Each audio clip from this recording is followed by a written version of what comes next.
In 2010, there was this film called Troll Hunter, and it's one of my favorite indie lore films, all about a group of students investigating a series of mysterious bear killings, but then they learn that there's much more dangerous things going on. And the way they filmed that was incredible. I loved every moment, like a docudrama kind of horror, found footage type thing, and it really worked at every level. When you got to see the troll, it was sparse, less is more, you know, the classic don't show the monster before you need to, less is more. And so I went into this film hoping that Troll would be the same thing, but is it? Let's jump in. So Troll is a film that I was expecting to be similar to the indie Troll Hunters in 2010. So when we go into this film, I was expecting a similar thing.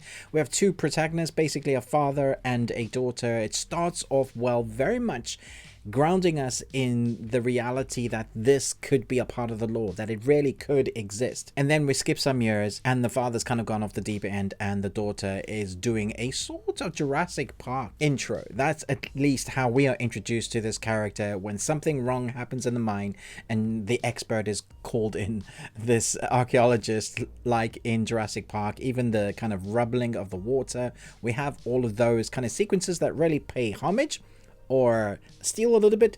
It's teetering on that line, not really sure how much it's going, but it definitely teeters. It kind of pays homage. Let's just say it's paying homage.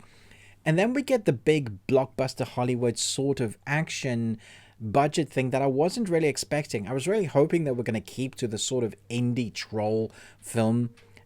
Unfortunately, it doesn't do that. Now, that's not to say that there isn't enjoyment to be had here, but the story in this story is really basic. It's basically trying to stop a troll from destroying a town, and I feel like I was on the troll side the whole way through. I think you're meant to be on the human side. At least they try and make it so that there's some storylines where we care about the humans a little bit. I didn't, however. I was always on the troll side. So when we get to that ending, I think you're meant to feel some way, and I felt the opposite.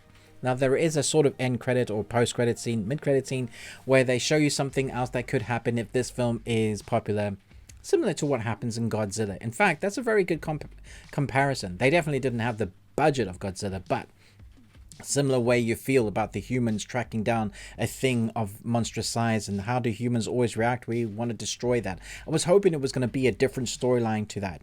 It is enjoyable as a one-time watch, and I love the lore that's seeped in there. That to me is the most interesting thing. I wanted to find out more about that. In fact, you get more lore from the 2010 Troll Hunters than you do in this one. I wanted to find out much more. Whenever we get into the lore side of things in this film, that's when it's interesting. That's where I felt for the characters or the story. I was invested in those moments. So I enjoyed it as a one-time watch. The CG looks good. The acting is fine with what the actors are given for those acting moments.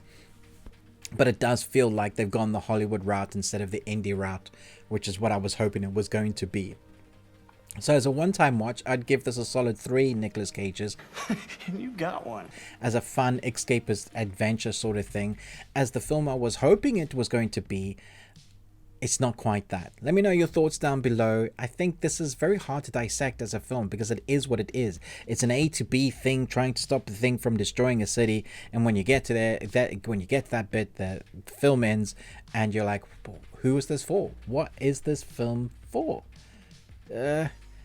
And so it definitely is. Maybe watch a film over dinner and enjoy seeing a troll on screen, but don't think anything more about it. It's not deeper than that. It is exactly what it is on the tin: troll.